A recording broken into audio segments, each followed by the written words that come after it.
Hi everyone, welcome back to my channel. UPSC is easy. My name is Shreya Rajan. We are going to continue with chapter Expansion and Consolidation of British Power in India. The book that we are referring to is Spectrum. Last lecture में हमने किया battle of Buxar और हमने बोला कि बंगाल में establish हुआ था डुअल गवर्नमेंट सिस्टम। ये डुअल गवर्नमेंट सिस्टम जो है 1765 से लेकर 72 तक बंगाल में रहा। इसे इंट्रोड्यूस किया रॉबर्ट क्लाइव ने। ओके, रूल ऑफ टू होता है डुअल गवर्नमेंट का मतलब। ठीक है, यहां पे रूल ऑफ टू क्या है? कंपनी एंड नवाब। तो यहाँ पे हम देखेंगे जो कंपनी थी उसके अंडर निजामत का फंक्शन था और दीवानी का फंक्शन था। निजामत का फंक्शन क्या होता है? पुलिस, जुडिशियल, और ये जो फंक्शन उन्होंने सूबेदार से लिया था, और रेवेन्यू फंक्शन जो कि उन्होंने एम्परर से लिया था, रेवेन्यू कलेक्शन, दीवानी, राइट। तो ये दोनों जो फंक्शंस हैं वो अंडर कंट्रोल थे कंपनी के। ठीक है, इस वजह से कंपनी को बहुत सारी एडवांटेज का they got a lot of advantages. और आप देखेंगे कि जो नवाब हैं वो एक मियर पपेट बन गए। ऐसा लगता था कि अथॉरिटी जो है वो इंडियन रूलर के पास है, बट ऐसा था नहीं। सॉवरेन पावर जो है वो एक्चुअली में कंपनी के पास था। जो नवाब हैं उनकी रिस्पॉन्सिबिलिटी थी to maintain peace and order, और इसी पीस और ऑर्डर को मेंटेन करने के लिए उन्हें डिपेंड करना पड़ता था on company for his funds and forces. क्योंकि फंड्स कलेक्शन कौन कर रहा है? कंपनी। फोर्सेस किसके पास है? निजामत फंक्शंस कंपनी के पास। ये फंक्शंस कंपनी के पास कैसे थे? कंपनी के पास पावर थी कि वो डेप्यूटी निजाम जो है, डेप्यूटी सूबेदार जो है, बेसिकली डेप्यूटी नजीम या डेप्यूटी सूबेदार, वो कंपनी अपॉइंट कर सकती है। ठीक है, अपनी दीवानी फंक्शंस के लिए कंपनी ने 2 दीवान्स को अपॉइंट किया। सबसे पहले थे मोहम्मद रजा खान जो कि बंगाल के दीवान थे, और राजा सितब रॉय जो कि बिहार के दीवान थे। ठीक है, मोहम्मद रजा खान बंगाल एंड राजा सितब रॉय बिहार, ये दोनों डेप्यूटी दीवान को अपॉइंट किया कंपनी ने। मोहम्मद रजा खान जो है वो डेप्यूटी नाजिम या फिर डेप्यूटी सूबेदार के भी पोजीशन में थे। ठीक है, ये जो डुअल गवर्नमेंट का सिस्टम था इसकी वजह से एक एडमिनिस्ट्रेटिव ब्रेकडाउन हुआ, और ऑफ कोर्स बंगाल के लोगों के लिए ये बिल्कुल भी अच्छा साबित नहीं हुआ। पब्लिक वेलफेयर के लिए कोई भी काम नहीं कर रहा था, और बेसिकली सैंडविच्ड फील कर रहे थे बंगाल के लोग बिटवीन दीज टू। जैसे मैंने आपको कहा कि ये जो स्टार्ट कराने के पीछे जिसका हाथ था डुअल गवर्नमेंट इन बंगाल, वो थे रॉबर्ट क्लाइव। लेकिन वॉरेन हेस्टिंग ने इसे एंड किया इन 1772।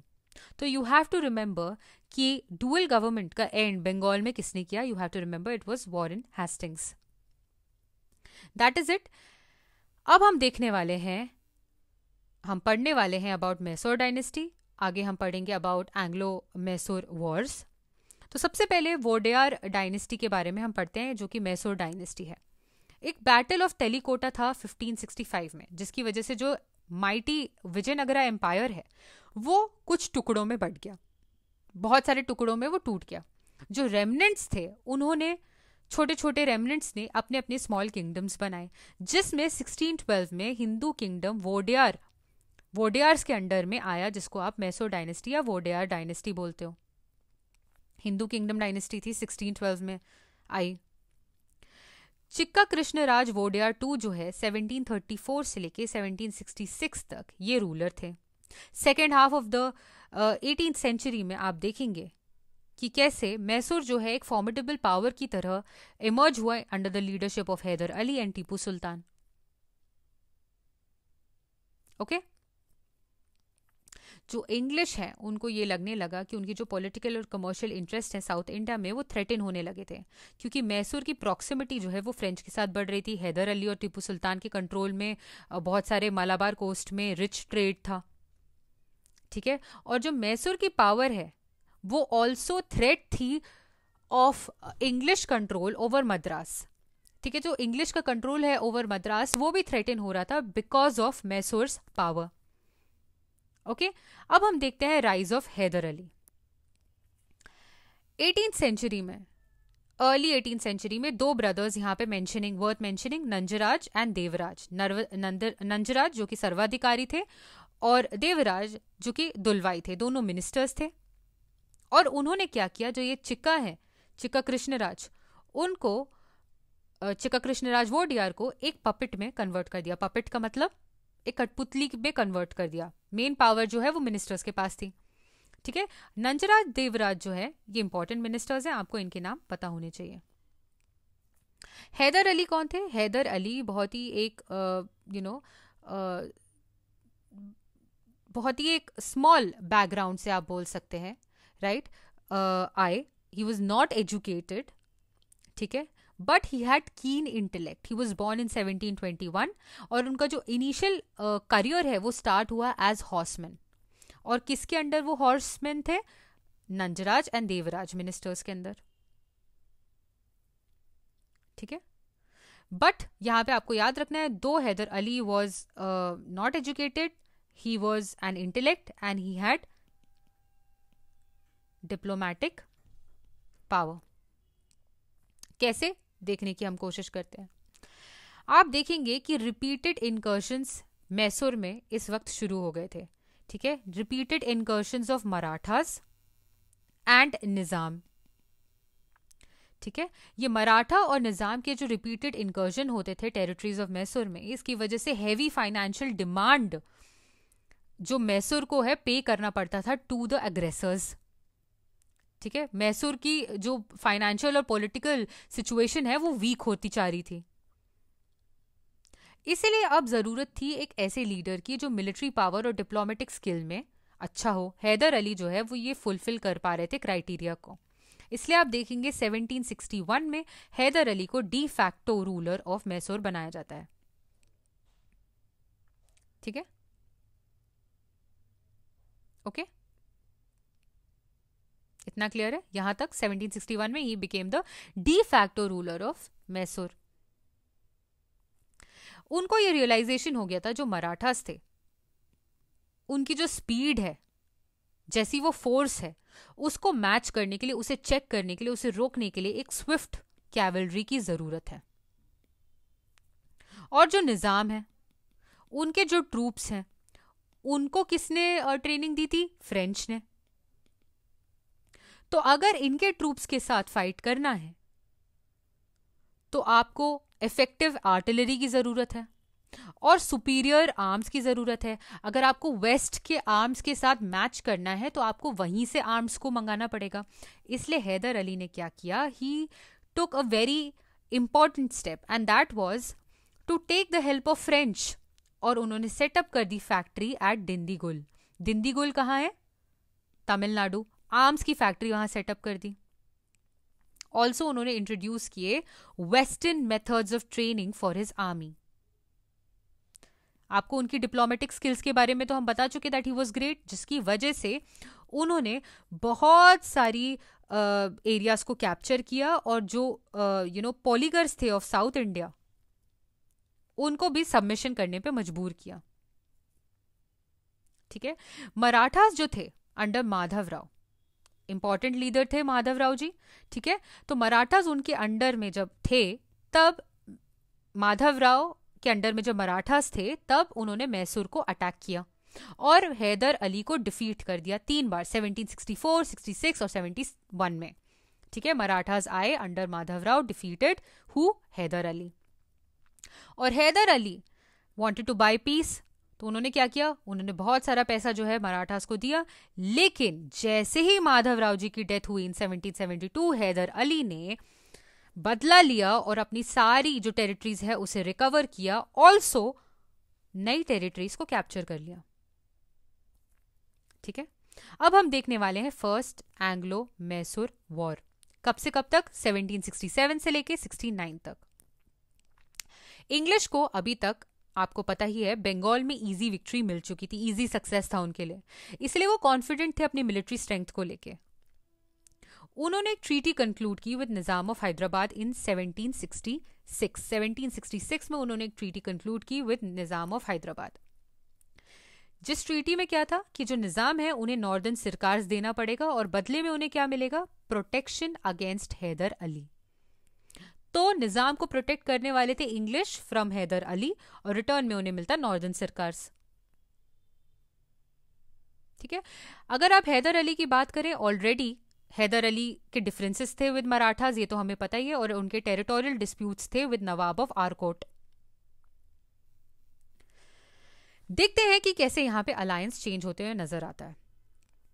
जो निजाम है, जो मराठास हैं और जो इंग्लिश हैं, they allied together against who, against Hyder Ali. लेकिन आपको पता ही था कि हैदर अली की जो डिप्लोमेटिक स्किल्स हैं वो अच्छी थी, और उन्होंने क्या किया, उन्होंने ऐसी कंडीशंस बनाई कि उन्होंने मराठास को न्यूट्रल किया और निजाम को अपना अलाय बना लिया। निजाम के साथ मिलकर उन्होंने नवाब ऑफ आरकोट पे अटैक किया। ओके, इसे आप बोलोगे चेंजिंग अलायंसेस। ठीक है, अब हम देखने वाले हैं कि कोर्स ऑफ वॉर में क्या हुआ। ये जो वॉर है ये 1.5 years तक चला, कोई इसका खास कंक्लूजन नहीं निकला।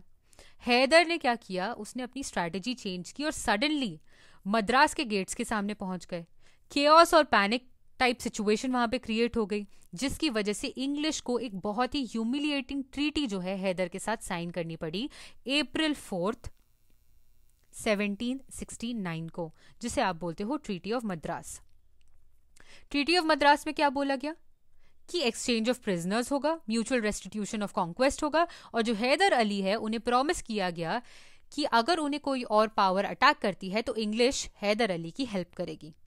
ये थी ट्रीटी ऑफ मद्रास। ये कब हुआ, फर्स्ट एंग्लो मैसूर वॉर के बाद। अब हम आते हैं सेकेंड एंग्लो मैसूर वॉर की तरफ, 1780 से लेकर 84 के बीच में। हैदर अली जो है उन्होंने अक्यूज किया इंग्लिश को कि इंग्लिश ने उनका भरोसा तोड़ा है, और इंग्लिश ने जो ये ट्रीटी है ऑफ मद्रास उसको फुलफिल नहीं किया है। हैदर अली के हिसाब से जब मराठास ने उन पर अटैक किया इन 1771, तब इंग्लिश जो है वो फेल हो गई to come to rescue of Hyder, to aid Hyder. और उन्हें ये लगा कि जो फ्रेंच हैं उनकी दोस्ती उनके लिए ज्यादा हेल्पफुल है, उनकी जो आर्मी की रिक्वायरमेंट है Afghan salt, pepper and lead, ये इंग्लिश से ज्यादा जो फ्रेंच है उनकी हेल्प उनको काम आ रही है। कॉन्सिक्वेंटली आप देखेंगे जो माहे है वो एक फ्रेंच पोजेशन था मालाबार कोस्ट पे। ठीक है, वहां से फ्रेंच वॉर मटेरियल जो है मैसूर लाया जाता था। ठीक है, ये एक फ्रेंच पोजेशन था माहे, कहां पर था, मालाबार कोस्ट में। फ्रेंच वॉर का जो सामान है वो मैसूर माहे के थ्रू लाया जाता था। मीनवाइल आप देखेंगे अमेरिकन वॉर ऑफ इंडिपेंडेंस इस वक्त तक खुल चुकी थी, और जो फ्रेंच है उन्होंने साइड किया with the rebels against who, against English. तो French were already international level पे इंग्लिश के अगेंस्ट थे ही। Under circumstances in India Hyder Ali की जो बढ़ती फ्रेंडशिप है विद फ्रेंच वो इंग्लिश के लिए कंसर्न का कारण थी ऑब्वियसली। ठीक है, तो उन्होंने क्या किया, उन्होंने ट्राई किया कि वो कैप्चर करे माहे। ठीक है, और ऐसा माना जाता है कि जो माहे है वो अंडर प्रोटेक्शन किसके थी, हैदर अली के। हैदर अली जो है वो प्रोटेक्शन दे रहे थे माहे को, और जब इंग्लिश ट्राइड टू अटैक माहे तो हैदर अली को ये लगा as a direct challenge to his authority. ठीक है, अब हम देखते हैं course of war. Hyder Ali ने एक एंटी इंग्लिश अलायंस बनाया, किसके साथ, मराठास के साथ और निजाम के साथ। इसके बाद उन्होंने कर्नाटक पे एक अटैक किया, कैप्चर कर लिया उन्होंने क्या, आरकोट। आरकोट को कैप्चर कर लिया सेकेंड एंग्लो मैसूर वॉर में, किसने, हैदर अली ने, और डिफीट कर दिया इंग्लिश आर्मी को under who, under colonel Baillie in 1781। Mean time English इस वक्त क्या कर रही थी, English under sir Eyre Coote detach करने की कोशिश कर रही थी मराठास को और निजाम को फ्रॉम हैदर। ओके, इसके बाद आप देखेंगे जो हैदर हैं वो आमने सामने आते हैं इंग्लिश के, बट हार जाते हैं। He suffers a defeat. Hyder जो है यहां पर हार जाते हैं, कहां पे हारते हैं, पोर्तो नोवो पे 1781 में। हाउएवर वो अपनी एनर्जी को रीग्रुप करते हैं, अपनी फोर्सेस को रीग्रुप करते हैं और डिफीट कर देते हैं इंग्लिश को, और कैप्चर किसे कर लेते हैं, कमांडर, इंग्लिश कमांडर ब्रेथवेट।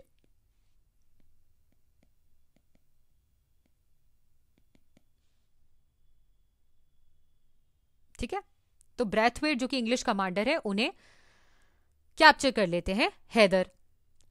ये था सेकेंड एंग्लो मैसूर वॉर। इसके बाद साइन होती है ट्रीटी ऑफ मैंगलोर। हैदर अली जो है, आप देखेंगे, he died of cancer on in December of 1782। तो 1782 तक हैदर अली जो है उनकी डेथ हो जाती है। टीपू सुल्तान जो है, जो कि हैदर अली के ही बेटे थे, अगर किसी को पता नहीं हो तो टीपू सुल्तान जो है वो हैदर अली के बेटे थे, वो अब आगे चलाते हैं चीजों को, और वो वॉर को एक और साल चलाते हैं और कोई पॉजिटिव आउटकम यहाँ पे नजर नहीं आता।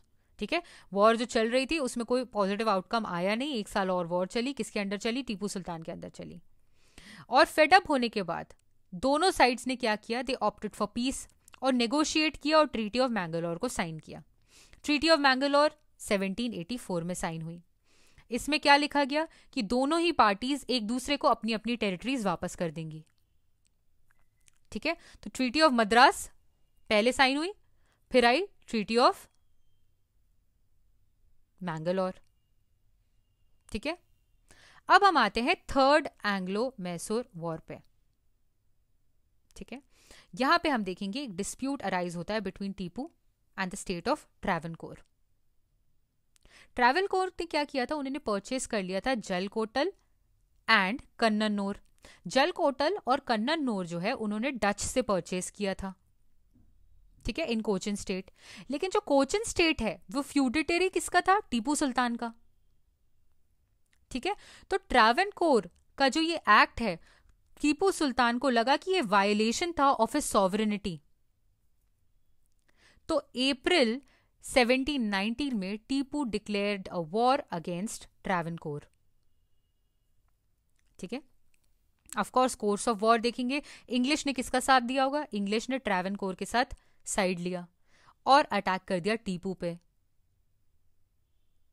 ठीक है, 1790 में 1790 में टीपू ने डिफीट किया किसको? इंग्लिश को। किसके अंडर? जनरल मेडोज के अंडर।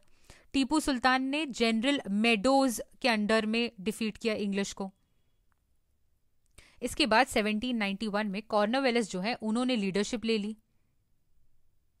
ठीक है, और मार्च किया through Ambur and Vellore to where? Bangalore. Bangalore की तरफ मार्च किया अंबूर और वेल्लोर से। और वहां से कहां गए? सेरिंगापट्टनम। ठीक है, सेरिंगापट्टनम की तरफ गए। कौन गए? कॉर्नवेलिस। राइट। कोयम्बटूर जो है इस वक्त वो उनको मिल गया। ठीक है, लेकिन उसके बाद दोबारा उन्होंने उसे लूज कर दिया। फिर निजाम और मराठास के सपोर्ट से इंग्लिश ने सेकेंड टाइम सेरिंगापट्टनम पे अटैक किया। टीपू सुल्तान ने बहुत ज्यादा ऑपोजिशन प्रोवाइड किया, लेकिन of course all odds were against him. Nizam और इंग्लिश एंड मराठास, राइट। और सेकेंड टाइम ये अटैक हो रहा था सेरिंगापट्टनम पे, तो ऑब्वियसली एक हैवी ट्रीटी साइन करनी पड़ी टीपू सुल्तान को, जो कि थी ट्रीटी ऑफ सेरिंगापट्टनम। इस ट्रीटी के अंडर क्या होता है? 1792 में साइन हुई थी। इसमें यह डिसाइड होता है कि हाफ ऑफ द मैसूरियन टेरिटरी जो है that will be taken over by the Victus, जिसमें दिंदीगुल, मालाबार, बारा महल ये सब जो है इंग्लिश की तरफ जाते। मराठास जो है उन्हें रीजन नियर तुंगाभद्रा मिलता, अपने ही रीजन के आसपास। ठीक है, और उसकी जो ट्रिब्यूटरीज है वो मिलती। निजाम को क्या मिलता? निजाम को मिलता कृष्णा से लेकर पेन्नार तक का रीजन। ठीक है, क्या बोला? दिंडीगुल, बारा महल, मालाबार किसको मिलता? इंग्लिश को। मराठास को क्या मिलता? तुंगाभद्रा और उसकी ट्रिब्यूटरीज का रीजन। निजाम को मिलता कृष्णा से लेके पेन्नार का रीजन। इसके अलावा 3 करोड़ रुपए जो है टीपू से ले लिए गए। Half of the war indemnity जो है वो तुरंत पे करना था, और जो रेस्ट है वो इंस्टॉलमेंट्स में पे करना था। और उस इंस्टॉलमेंट्स की वजह से जो टीपू के 2 बेटे हैं उन्हें हॉस्टेजेस ले जाया गया बाय इंग्लिश। ठीक है, 3 करोड़ का सम पे करना था, जो वॉर इंडेमनिटी है वो तुरंत पे करनी थी, हाफ तुरंत, और बाकी हाफ इंस्टॉलमेंट्स में पे करनी थी, जिसकी वजह से जो 2 बेटे थे टीपू सुल्तान के उन्हें हॉस्टेजेस बनाकर ले जाया गया बाय इंग्लिश। ठीक है, okay, I had included this over here. ठीक है, फोर्थ एंग्लो मैसूर वॉर की बात करते हैं। English as well as Tipu Sultan जो है 1792 से लेकर 99 तक इन्होंने क्या किया, इन्होंने रिकूप करने की कोशिश की अपने लॉसेस की। टीपू सुल्तान ने अपनी जो ट्रीटी थी ऑफ सेरिंगापट्टनम उसको सारी तरीके से पूरा किया, फुलफिल किया, और अपने सन्स को रिलीज करवा दिया, अपने बेटों को रिलीज करवा दिया। 1796 में जब हिंदू रूलर वोडियार डायनेस्टी के उनकी डेथ हो गई तो टीपू ने उनके जो माइनर बेटे हैं उनको थ्रोन पे चढ़ने से मना कर दिया और खुद को सुल्तान डिक्लेयर कर दिया। ऑल्सो ये डिसाइड किया कि जो ये ह्यूमिलिएटिंग ट्रीटी थी, ट्रीटी ऑफ सेरिंगापट्टनम, उसका वो बदला लेंगे। इस वक्त तक जॉन शोर जो कि गवर्नर जनरल थे उनको सक्सीड कर चुके थे वेलेस्ली एज गवर्नर जनरल। तो न्यू गवर्नर जनरल जो है 1798 में वेलेस्ली बन चुके थे।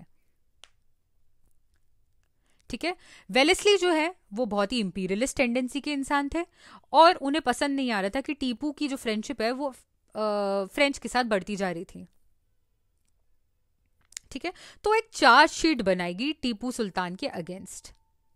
इस चार्जशीट में उन पर इल्जाम लगाया गया कि वो प्लॉट कर रहे थे अगेंस्ट निजाम, मराठास, और उन पे बेसिकली ट्रीजन का आरोप लगाया गया। टीपू सुल्तान ने एक्सप्लेनेशन दिए बट ऑब्वियसली वो एक्सप्लेनेशंस वेलेस्ली को सेटिस्फाई नहीं कर पाए। अब हम देखेंगे कि कैसे वॉर बिगैन अप्रैल 17, 1799 में। तो 1799 में आपका फोर्थ एंग्लो मैसूर वॉर देखने को मिलता है। कब तक चली? अप्रैल से लेकर मई तक, पूरा 1 महीना भी नहीं चली। यहां पे आपको फॉल ऑफ सेरिंगापट्टनम देखने को मिलता है। पहले आप देखेंगे कि स्टुअर्ट जो है, जनरल स्टुअर्ट इंग्लिश थे, वो उन्होंने डिफीट किया टीपू को। फिर जनरल हैरिस, स्टुअर्ट और हैरिस दोनों ने डिफीट किया टीपू सुल्तान को। ठीक है, आर्थर वेलेस्ली जो कि ब्रदर थे ऑफ लॉर्ड वेलेस्ली, उन्होंने भी पार्टिसिपेट किया इन दिस वॉर। तो आर्थर वेलेस्ली कई बार आपके ऑप्शंस में आता है इन प्रीलिम्स और आप कंफ्यूज हो जाते हैं। आर्थर वेलेस्ली एक्चुअली ब्रदर थे ऑफ लॉर्ड वेलेस्ली। इन्होंने भी वॉर में हिस्सा लिया। इसके बाद आप देखेंगे जो इंग्लिश हैं, they were again helped by Marathas and Nizam. Marathas को क्या प्रॉमिस हुआ था? मराठास को प्रॉमिस हुआ था half of the territory of Tipu. ठीक है, राइट, मराठास को ऑफर हुआ था half of the territory of Tipu. और जो निजाम है, he had already signed a subsidiary alliance. तो निजाम ने साइन कर लिया था सब्सिडरी अलायंस। ठीक है, टीपू सुल्तान की यहां पे डेथ हो जाती है लड़ाई करते करते। ठीक है, और जो उसकी ट्रेजरीज है वो कॉन्फिस्केट कौन कर लेते हैं? इंग्लिश। इसके बाद इंग्लिश जो है वो एक हिंदू रॉयल फैमिली के ही एक बॉय को बना देते हैं महाराजा और उस पर सब्सिडरी अलायंस इंपोज कर देते हैं। ठीक है, तो अब मैसूर भी सब्सिडरी अलायंस के अंडर आ चुका है। ठीक है, अब हम देखते हैं मैसूर आफ्टर टीपू सुल्तान। वेलेस्ले ने क्या ऑफर किया? सुंडा एंड हारपोनेली डिस्ट्रिक्ट जो है वो मराठास को ऑफर किया, लेकिन मराठास ने उसे रिफ्यूज कर दिया। निजाम को गूटी और गुर्रम कोंडा के जो डिस्ट्रिक्ट्स हैं वो दिए गए। इंग्लिश ने कनारा, वायनाड, कोयम्बटूर, द्वारापुरम, सेरिंगापट्टनम, ये सब इंग्लिश ने ले लिया। जो मैसूर की स्टेट है वो वोडियार्स को दी गई। कृष्णराजा 3 जो कि माइनर थे उनको दी गई। सब्सिडरी अलायंस में उनको डाला गया। ठीक है। लेटर विलियम बेंटिक ने 1831 में मिस गवर्नेंस के चलते हुए मैसूर को के ऊपर कंट्रोल अपना ले लिया। तो बेंटिक जो है, विलियम बेंटिक, उन्होंने अपना कंट्रोल किसके ऊपर लिया? मैसूर। ठीक है, ही टुक कंट्रोल ऑफ मैसूर। किस वजह से? मिस गवर्नेंस की वजह से, ऐसा उन्होंने बोला। बाद में चल के 1881 में जो लॉर्ड रिपिन है, उन्होंने दोबारा रिस्टोर कर दिया किंगडम टू इट्स रूलर। ठीक है, तो विलियम बेंटिक ने ये किंगडम लिया और रिपिन ने ये किंगडम वापस किया। That is it. In the next lecture we will see Anglo Maratha struggle. Thank you.